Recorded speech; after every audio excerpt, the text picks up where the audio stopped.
Hayes. To my left is my co-host, Bob Paden. Across the table from us today is Leslie Bailey with Indy Maven. Welcome. Thank you. Welcome. Thank you. Thanks for coming. Thanks for having me. Yeah. So tell us a little bit about your founding story with Indy Maven. We launched in October 2019 as a media platform for women in Central Indiana. My background was journalism. So my co-founder, Amanda Kingsbury, and I felt that there was a gap when it came to telling women's stories, just from our experience where we were at the time. Sure. And just looking around what was out there. And you saw a lot of publications kind of nationally starting to start newsletters for women. And so I think we're really kind of ahead of things trying to make that happen at our job at the time. And it didn't pan out. So we said, well, let's go do it on our own. So we launched, and many years later in different iterations, and it evolved into something beyond just a news platform. Mm-hmm. But we still produce content every week and have a free weekly newsletter that goes out, and we're still rocking and rolling almost 5 years in October. Yeah. So tell us about the inner workings of the business. So you said it's more than that now. So what is it? Well, right before we launched, we had women asking us how we could join. And we were sort of confused by that, because I thought, well, have you ever signed up for a newsletter before? You just put your email address in. It's pretty simple. They wanted to be part of a movement. They wanted to be part of a movement and a community. And so we very quickly threw together a membership program. And fortunately, this is when memberships were just really also becoming pretty popular. So there were some resources, not as many as there are now, of course.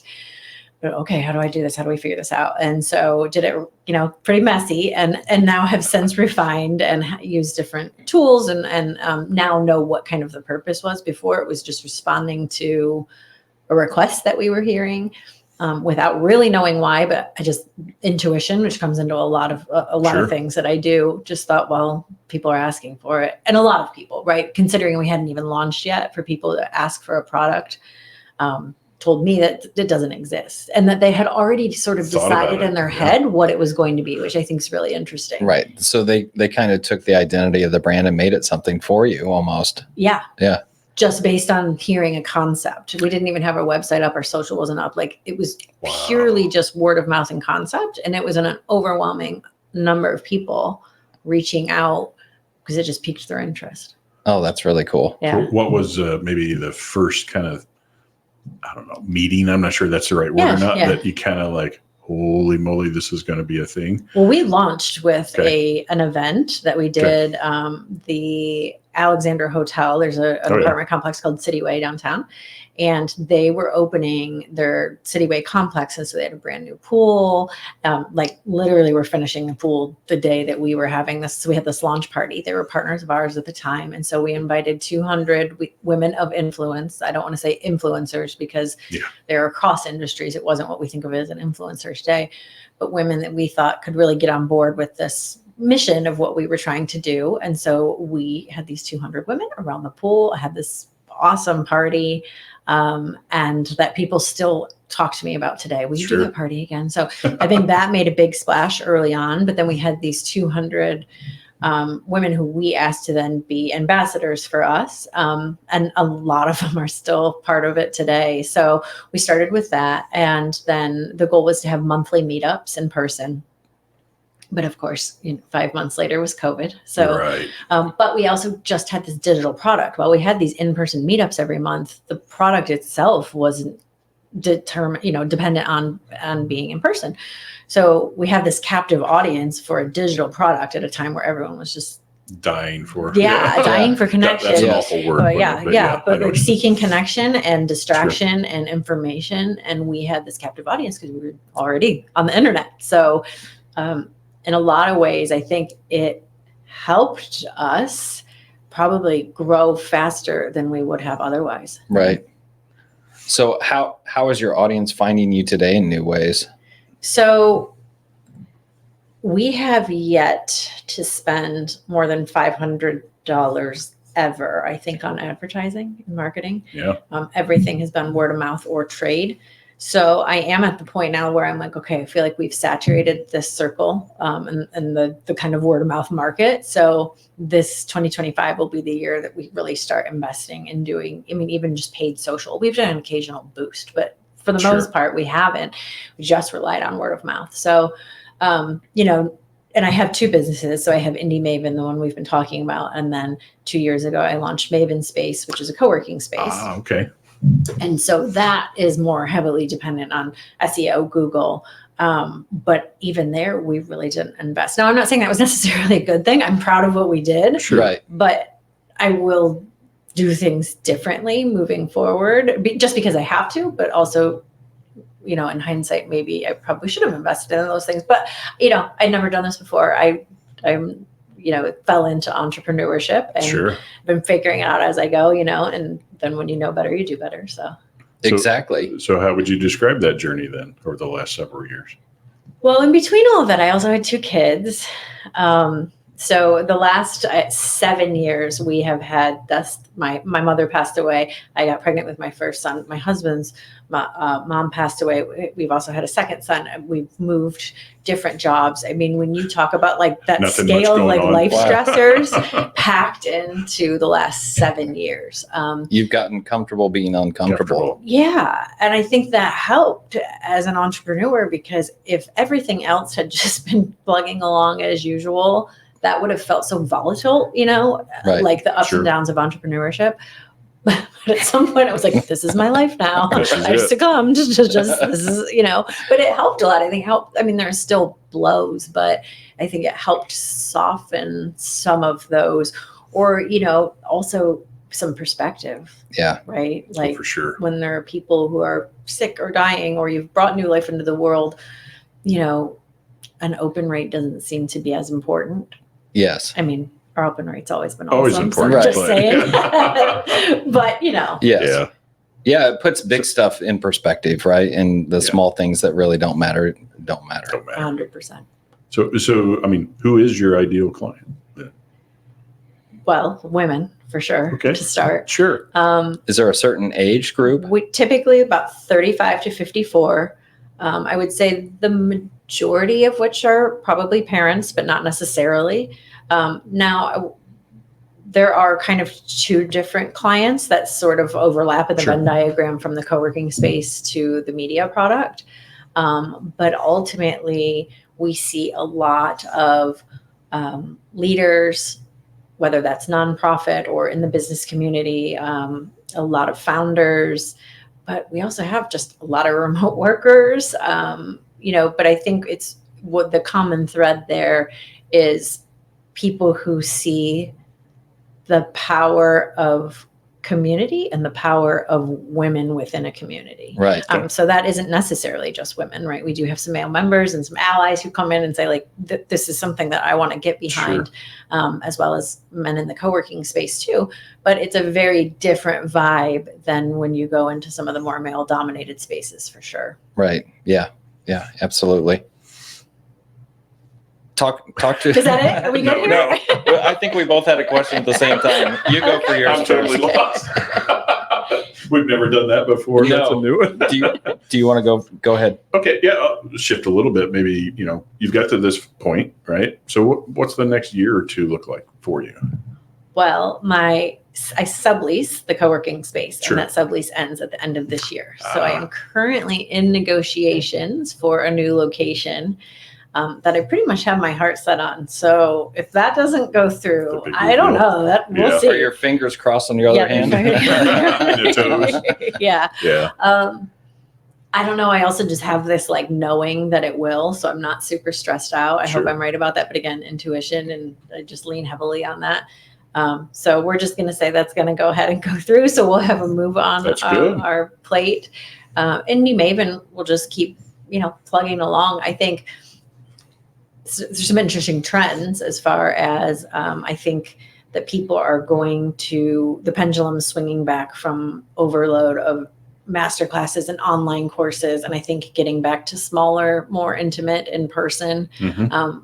We hear a lot from our audience that the bigger events are too much, too overwhelming. Like they want the kind of 30 to Yes. maybe 50 person events. But even sometimes, if we've had 25, they're like, It's this fine. is perfect. Right. This is great. We don't need any more than that. So, I mean, we've got hundreds of people in the community, so that's harder to control. But really, I think just more intentional. It's the whole post-COVID people being more thoughtful with their time, more intentional. Great insight. And so not just having things to have them or doing things to do them, but making sure that we have a real purpose for why we're gathering, or why we're doing what we're doing. So those are kind of the two parallel things, which again cross over to each other, but also operate on their own. No, we see that as well. Adam and I both even have something cooking in that very area as we speak.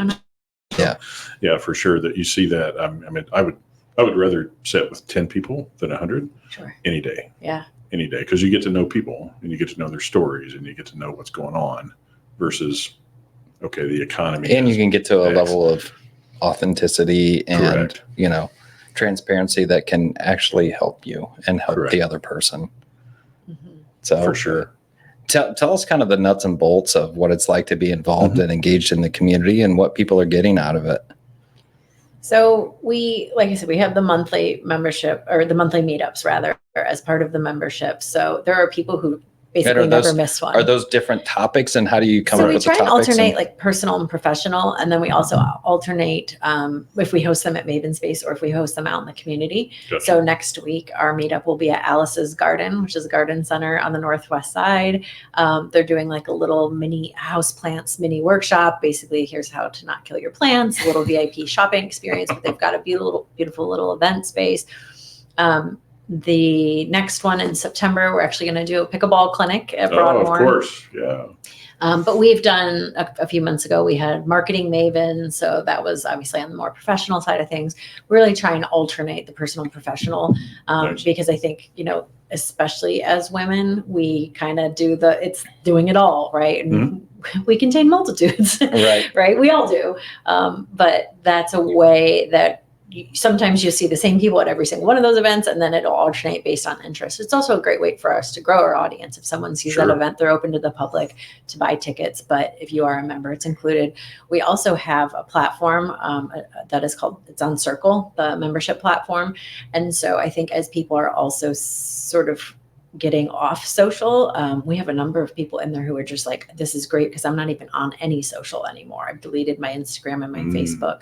So having this very safe private space where it's just our members, just off the top of my head this morning, somebody looking for a financial advisor, we've seen there's a lot of recommendations, but a lot of volunteer opportunities, job opportunities. So you have this insulated sort of community engagement ecosystem. We also have perks with local businesses in there and a lot of different ways to get engaged. But I think those are the things that I hear the most that people getting out of. And then the same thing for the co-working space. You can go get an office anywhere. Obviously, we have tons of co-working spaces that are great. I think what's different, and I have a co-working coach and actually a broker who specializes in co-working that I'm working with right now. And the conversation we're having a lot of is our model is very different in that this is not, we're putting up offices and then you're going to come fill them. Because that to me is not my version of co-working as somebody who's kind of maybe newer to the industry. My version is I have a community that needs a place to work. And it might be a private office and it might be a flex desk and it might be this, but I'm more in the hospitality side of things, and events are a huge part of what we do. So we have a liquor license, food and beverage. So what I've realized, I kept trying to kind of fit what we're doing into this traditional co-working model. And it's not. And now I'm okay with that, right? At first I was like, I'm doing this wrong, but I also was just working with what I had and what people wanted. Right. So now I think a little bit more emboldened to lean into that moving forward, especially in the next space and next iteration. And hopefully if my pro forma is right, that will pan out for me. Good proof of concept. Oh, yeah. So what area of town are you targeting with that? It's Nora. Okay. Yeah. So the majority of our is audience. That from where you are now? 15 minutes. Okay. I would say maybe 20 in traffic, but the majority of our audience is north side of Indianapolis and kind of the surrounding areas. We certainly have people from all over, but I would say one of the top 3 objections that we would get was, could you build something north side? Right. So You know, eventually you hear that enough times and think, there might be something to Yeah, this. maybe. Yeah. Maybe we should listen to that piece, right? Yeah. So how did you get to your journey before you started Indy Maven and Maven Space? What did that look like? Where did you grow up? Yeah. Kind of just give us the highlights of how you got here. I'm from the Detroit area. Okay. Two today. You're the second one. Our first one's from Detroit as well. And we asked them, and I'm going to ask you the same question. Yeah. Is Detroit style pizza a real thing, or is it marketing hype? You know what? It is. And I just learned about it on the back of a pizza box. Did you know? I've not heard this. Picture No. on my phone. It Really? was, they used like something from an engine to bake the pizza in. And that's how it ended up being, like an engine pan or something. And that's how it ended up being deep dish. Right. That's interesting. And it was on the back of just like a frozen pizza box. And this is how I learned this. And it is very much a thing. And I love it. Right. Oh, interesting. Well, it's cool to embrace it, right? It comes from, that area of the country specifically. Yeah. A rectangle style pizza cut into rectangles, right? Right. Yeah. That's But a little somewhere thicker, between a thin apparently. crust and a Chicago style. It's kind of in between, isn't it's it? thick. Now it's Interesting. definitely thicker. Yeah. Um, It's not New York. It's not Chicago style. It's its own definitely thing. that square. Yeah, it was like Motor City Pizza or something. So where do you get that around here? Yeah. What is it called? Is it Sam's? I'm gonna blank on the guy's name, but there is one. Okay. There is We'll look one, it up. and I feel like it's Sam's. Once we find it, we'll put it What in area of the post. city And is it was it? Ron Miner's brother, and I want to say it's like maybe the near east side of downtown. Okay. I will look it up, but I will that's tell fine. you. All right. But he's doing Detroit style pizza. So yeah, you can have there's all different types, right? But the one that I'm used to and what I grew up eating, well, we also had Little Caesars, right? Because we had Little Yes, Caesars yeah, right That's there. what we were too. talking about. So And yeah, I think so you've Jet's got- Pizza is from that area Jets too, is right? also, yes, it is. Yeah. Which is what I get here usually. Yeah. When I'm I not think it was doing an oil local. An pan, oil like an pan. oil That pan. makes sense. That makes sense. Detroit auto, Yeah. right? Interesting. Yeah. Interesting taste and flavor. Right. You know, But that's a perfect segue because that's what also brought me here was racing. My dad worked in IndyCar racing. He started a series called Indy Lights back in the 80s. Yeah. And so he was working here during the week and then going back to our hometown on the weekends.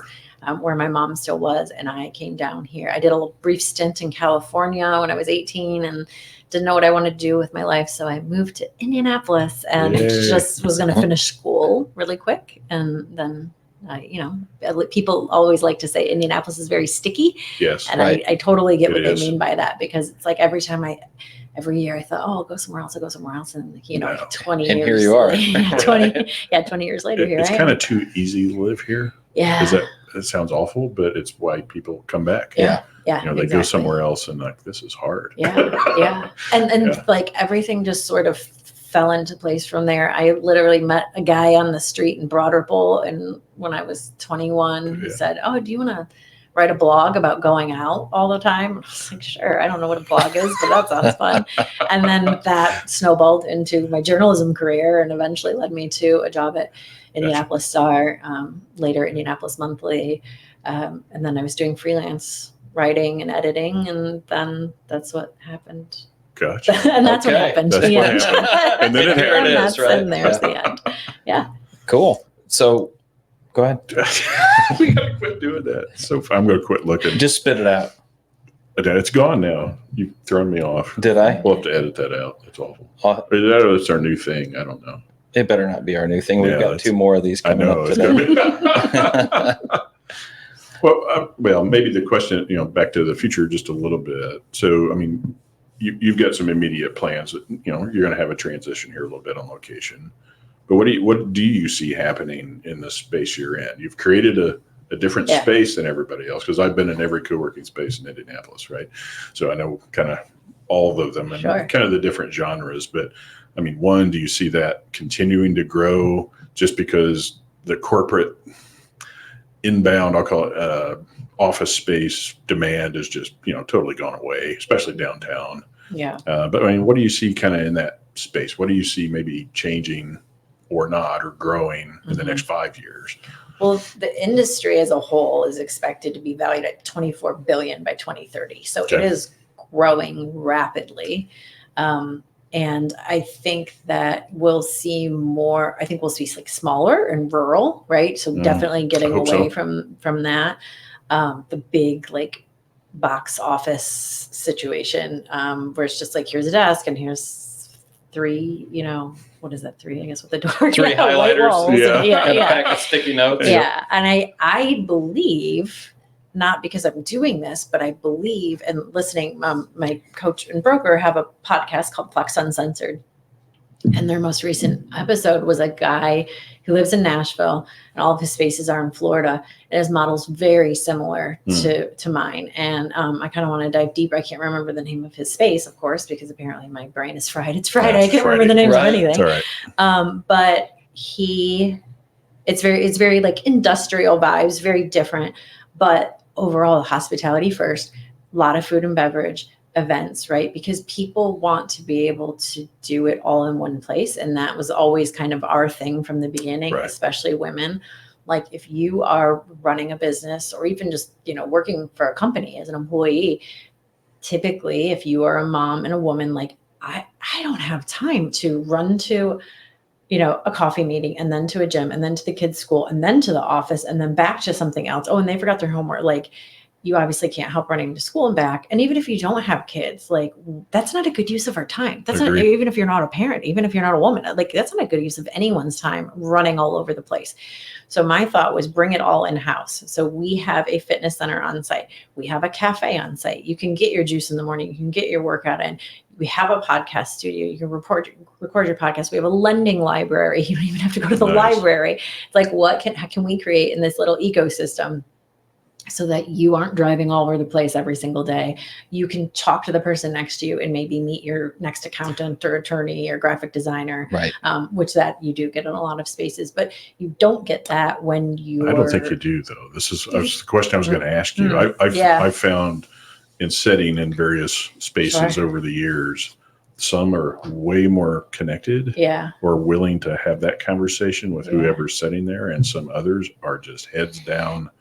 Don't bug me. Right. And I appreciate some of that, right? Because there's a time and a place, but you're in a co-working space. So that means co-working, right? Yeah, but it's like it being alone together. Yeah. Right? It's really strange. And so each of the ones have different personalities, I'll call them. So I'd be fascinated to know kind of what that's like, in your space. And I think that comes down to the vibe and the tone that you set as the operator, as your community manager sets, because, that doesn't mean nobody's getting work done. And there are definitely days where it's like, hey, nice to see you. I got to keep my head down. But you also know that people are going to be friendly and people are going to be kind and they're there to support you, because that's what we set out to do in the mission. And as long as I think you maintain and stick to what your brand is about. Love it.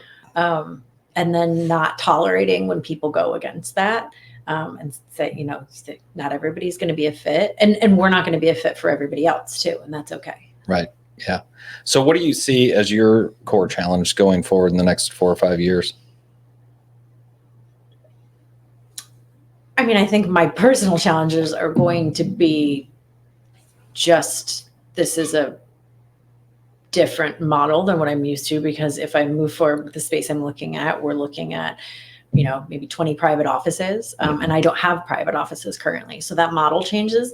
But for me, that's also to the best, because we're going to maintain an event space, but we're not going to have to necessarily, you don't have the churn of membership or events changing when you have the private offices. Right. So my hope and plan is that alleviates some of that every month, having something that's a little bit more consistent. I think that I was hesitant to get into the industry, which is interesting because this guy in the other podcast said the same thing. Like, I didn't consider myself a co-working owner operator in some ways because I was doing it so differently. So I didn't really get involved. I didn't go to all the conferences. I've gone to one conference I went last year. And now I'm sort of seeing like, oh, but I sat in that conference thinking, I'm different. I'm doing this wrong. This is bad. But now I'm like, well, no, what I need to do is show up at this conference and say, hey, there's more than one way to do this. Absolutely. And here's where we're having success. My my coaching and the broker were like, what is this line item of like sponsorships and partnerships? Like, well, it's what it says it is. What are you talking about? They're like, we don't see that on Proformas because we don't have that. Right. Why wouldn't you? Thank you, PNC. They sponsor our event space. Awesome. They're wonderful partners. They're so supportive of women in business. We've been able to do so many things with them. Why wouldn't you invite people into what you're doing to do that? And not only is it a cool and helpful thing to do, but that's now, a line for us of revenue. Yeah. So I think it's cool that we're thinking outside the box. And now instead of being sort of like insecure about that, I want to share that with other people, because I think that our challenge is always going to be, it's not the next co-working space. They say it's like your kitchen table. You're probably like, come into ours, you're going to decide, do I want to stay home or I don't want to go to a space? Right. It's not, do I really want to go to this space or that space? You know pretty clearly what's going to be the right vibe for you. Sure. It's just a matter of, do you want to get out of your house? And my argument, not just because, of what I do, but it's like, there's a reason the saying, it takes a village, like we weren't meant to do any of this alone. So sitting at your kitchen table, let alone forget about the laundry and the dog barking and all that stuff, you're alone. Right. That is not a good place to be. And we've all learned that. Yeah. Right? If we haven't learned anything else from the last couple of years, it's that's not good for us. Yep. And sitting. Even why we're doing this. Yes, exactly. So get on the treadmill, use the fitness studio. Yeah. That's awesome. So what inspires you as a human being to do all this stuff? When I get to see sounds so cheesy, but the magic happen in the space. So when I introduce two people, I love telling the story where I introduced these two women at this space. They ended up realizing that they were neighbors in Greenwood together, like literally could walk to each other's houses. So they did. They had wine one night. They ended up working together and one hired the other one. And, they would have never known each other. And they lived a block away. Wow. Yeah. Right. And had to come downtown to this space to then be introduced to figure that out. So that happens all the time. I love being a resource. I love making connections with people and sharing information. So it inspires me to be able to be the hub, because I know how hard it was for me to figure everything out on my own. And I just it wasn't that I was too proud to ask for help. It just never occurred to me. Like I just grew up like figure it out on your own. Sure. So I've had to learn and get better about asking, but it's so much more efficient. It's just so much easier, right? So if you can lean over and say, I am having problems with this Word document. Do you know how to do 5 this? seconds to show me how to do this versus, and somebody helps me in 5 seconds versus me spending the next 25 minutes trying to Google it. Yeah. And then I'm going to pay back that favor later. Right. Like that's where magic happens. And that's where we actually, we talk about accelerators, and they're so like, business accelerators, right? So serious and structured and all these things. And I went through I've gone through similar things. These are the types of things that I think are going to be outdated, because when I realize, I could also learn most of that by showing up a few pieces of programming, talking to a few people here in this space, et cetera, and I don't have to spend that amount of time or money or whatever it may be. That's where, in my mind, that's what real acceleration is. Mm-hmm. So I think we'll see more of that. And that's what I'm excited about. Right. So do you feel like your vision for the new space is exactly the vision that you want to achieve, or do you think there's concessions in there? I think it's exactly what I want to achieve. I think I will be sad to leave our existing space just because it's so big. I mean, we're in 15,000 square feet and it's beautiful, but at the end of the day, people don't want to come downtown. And I was fighting that battle for so long and was such a cheerleader for downtown. Is it the parking or is it the travel time or what is it? Or is it both? All of the above. Yeah. It's all of the above. Yeah. It's, there's people just didn't necessarily want to go back. It's their, they don't feel safe, or it's too far, or they don't want to pay for parking. I was just fighting these battles. And then I'm like, why am I fighting but the space is so beautiful. I know, but I'm like, but it's so pretty here. And that's what everybody says. Once they get in there, like, I just wish it could be closer, or I wish I didn't have to pay, et cetera, et cetera. So this new space I'm looking at has free parking. It's probably more convenient for a lot of our audience.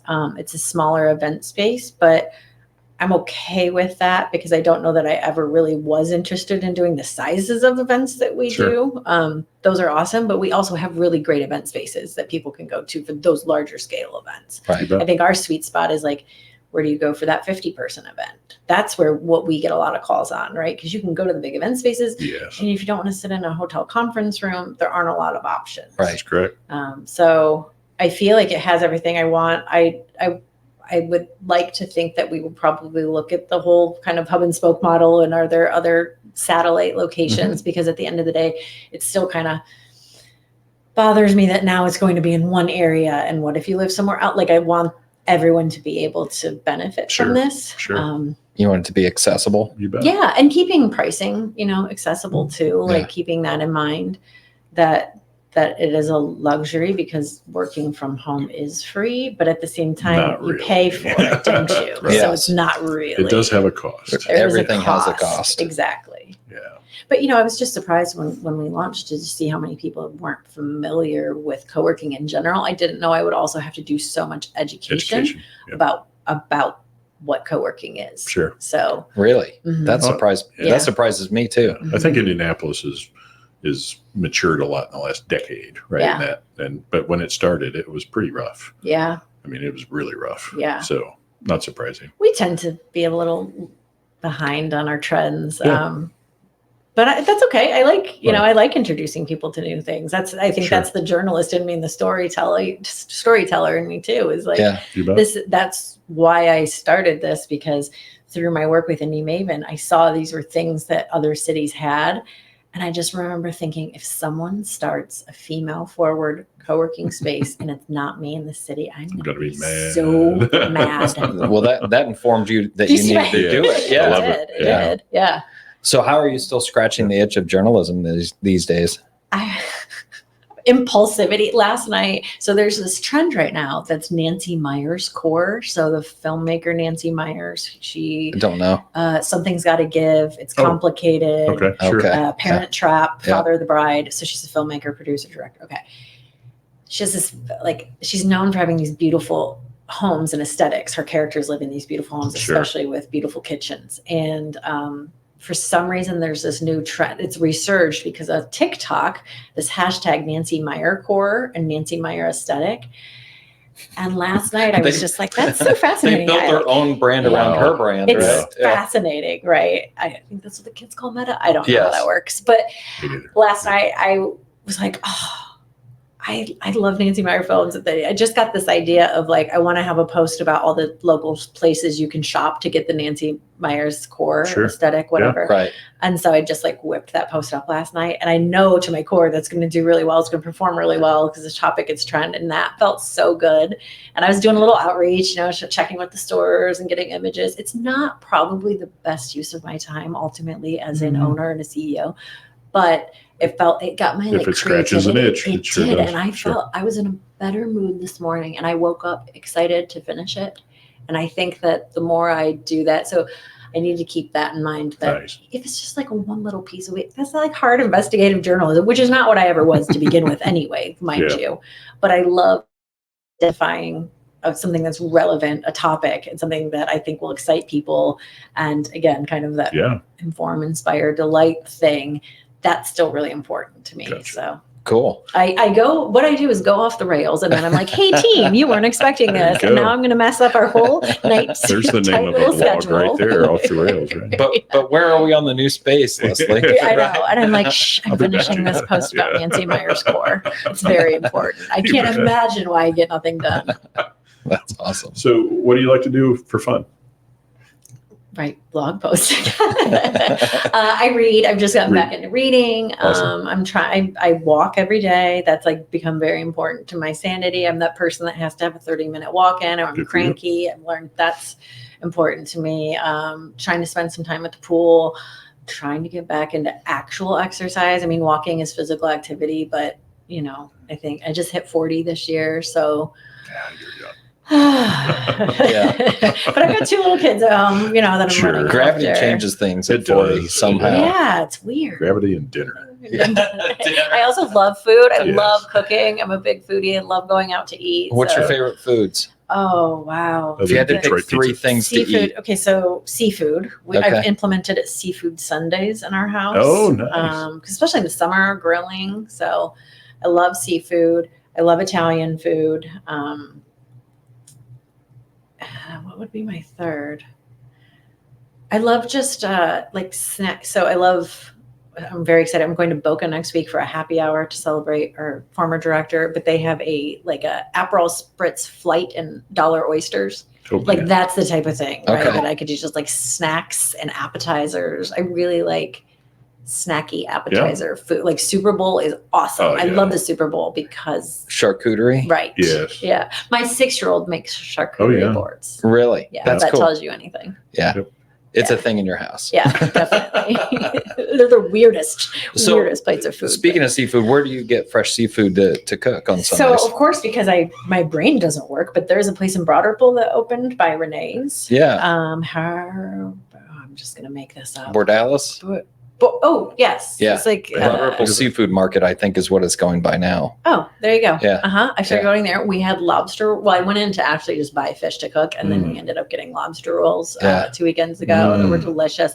They have smoking goose, like a whitefish spread that was delicious. So yeah, that's been my spot lately. Awesome.